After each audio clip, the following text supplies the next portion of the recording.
I'm a Thai architect from Bangkok, and I'm the founder of a very small office, a design office called Supermachine Studio. Our work has been known as a kind of quite quirky.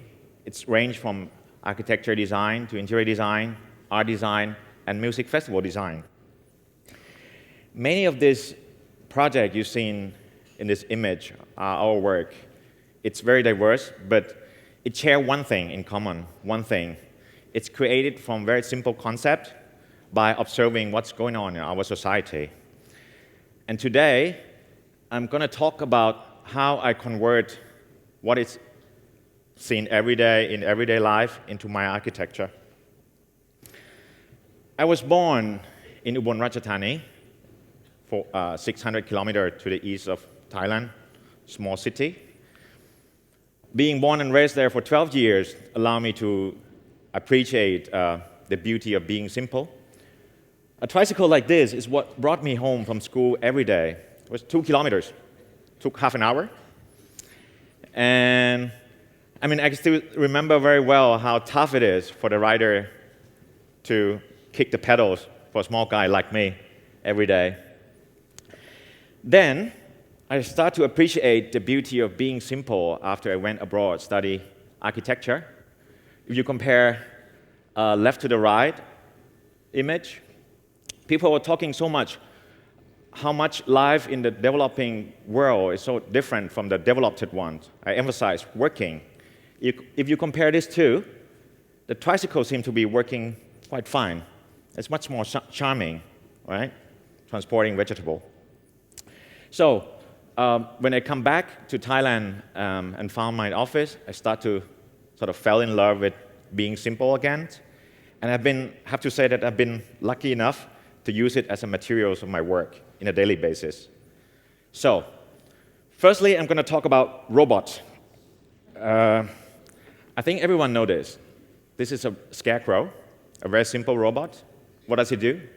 Trying to be man, chase bird. Very simple thing.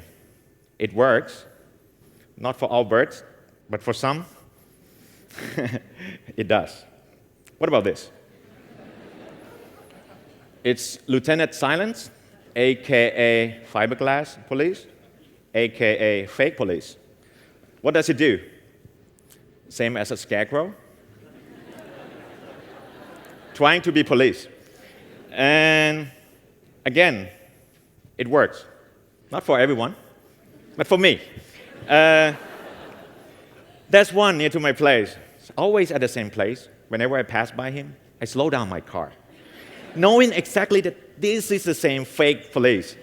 So I like this kind of example because this is something I'm interested in, something in between very intelligent and something very silly. Apart from having duty in a Bangkok traffic, he also does something else. Sometimes he's a landmark for people to take selfie with. Or sometimes he appears in a wedding as a celebrity. He's quite something in our society. This is when he got hit by a truck, pickup truck. And this picture is taken from the Thailand newspaper, which is Thailand's biggest newspaper website. So I consider the fake police something that works very well in our society. If you compare it to the real one, I mean, it works 24 hours. He never cheats. And he always smiles.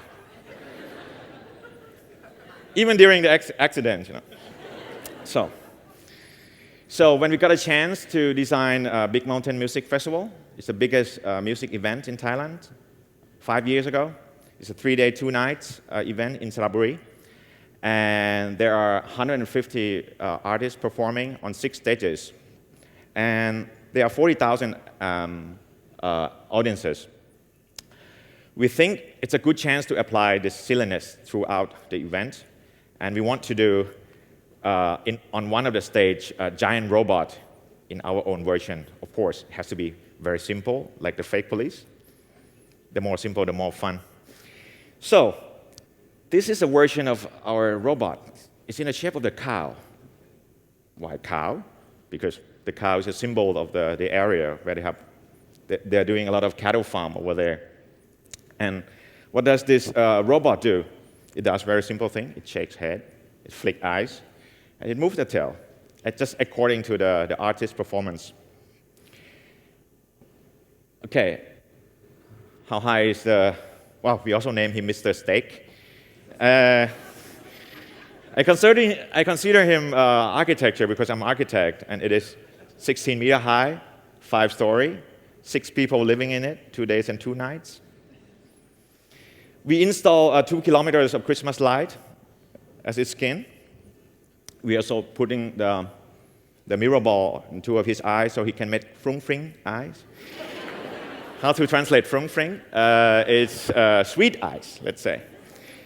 And we install a smoke machine in his nose, so when the music is upbeat, he got quite excited.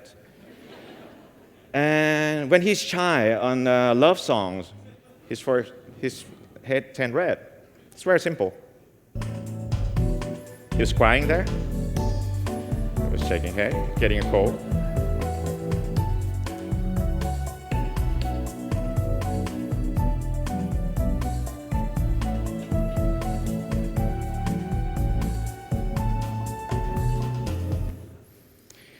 So, Mr. Steak is supposed to be a temporary structure, but because of its simplicity and people love it so much, they can connect to it. The organizer decided that it has to be permanent. So he's still there for 5 years, and he changed the theme every year. On the 3rd year, we put this theme onto him. I think you know it, the disco bus. They have very interesting style, don't they? We love this kind of thing with a bit quirky kind of logic. So we imagine that it is a theme of Transformer, that our robot is an alien robot that transforms from the disco bus into a cow robot. So in his leg, it's a manga graffiti siding of the bus, and inside of the body, it's a seat with a cheap disco light. So it works. This is our version of Thai robot.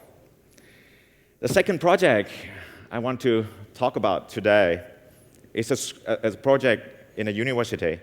It's a new workshop for Bangkok University called Bangkok University Creative Center, BUCC. It started from our observations about communication about the kids in the school. The school today is much different than when I was 20 years ago. The kids talk to each other via smart devices more than a mouth. And every time you notice, there are like millions of messages being exchanged every second, right? And those messages are kept private in a small screen, that iPhone thing. But during my time, those messages are sometimes in space. It's not really private. You see this message left in space, in the toilet door, remember? Complaining. On the school table, for example, like you say you love someone, right? And you leave a telephone number on the table, that kind of thing. And this is, I think, part of our culture.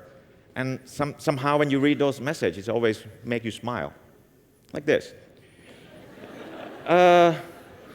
I think you've seen this in some of the news in Thailand. Whenever the police arrest the amphetamines drug smuggler, they have this quirky culture of arranging it into words. This one spelled yaba, which means amphetamine itself. It became our culture, and you never know why they do it. And every different office, they do it quite differently, different font, depending on the aesthetic. So when we get a chance to design the lobby, we think, why don't we make all this message in space culture, in the space itself? So we design a screen, say a low resolution screen, full of a plastic pixel, like that. And the students can change the color of this pixel by using hand and their bodies, and those messages can be wiped off How many of them? 80,000 pieces. So we went through a serious industrial design process and inject this pixel. It looks like that. It's interactive, but no technology.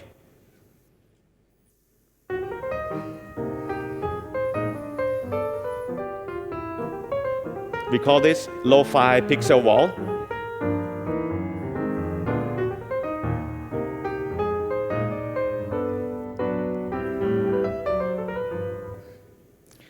The last example I want to talk about culture is about tree.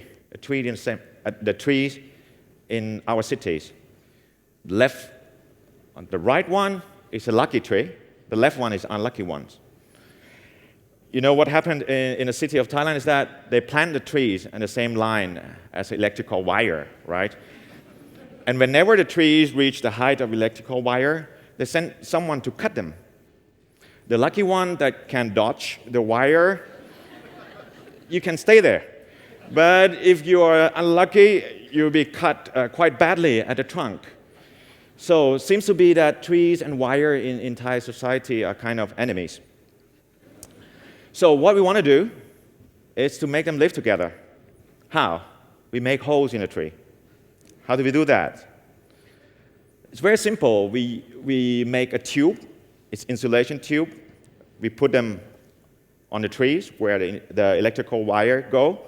So when the tree go taller, we adjust the locations. And we can add more wire into the holes, into the tubes. So just doing this, you don't have to trim the trees anymore, right? And as an architect, you have to think about the result too. I mean, what happens if we have more trees in the city already? So the animal could come back. The animal like birds, squirrel, snakes. So we think we should prepare for them too. So we add another skin of the tube, and we make some holes so that the snakes and the birds can live in. So this becomes our smallest architecture so far. It's a house for the snake. This is how it looks like inside. So it's a hole, two skins. Animals can go in.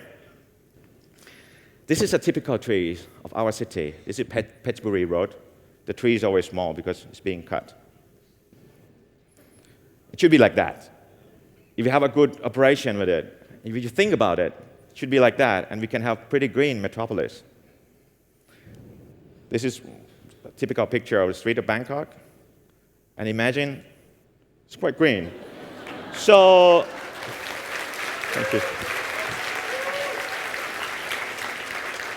So imagine not only small animal can live in our city, but the bigger animal can come and live in our city too. This is wireless road in Bangkok, but actually there are a lot of wires there, if you've been. And there are a lot of trees. There are a lot of lucky trees on a wireless road because they can dodge the wire. But imagine if there are even more greens. So the even bigger animal or strange animal can live in the city like zebra.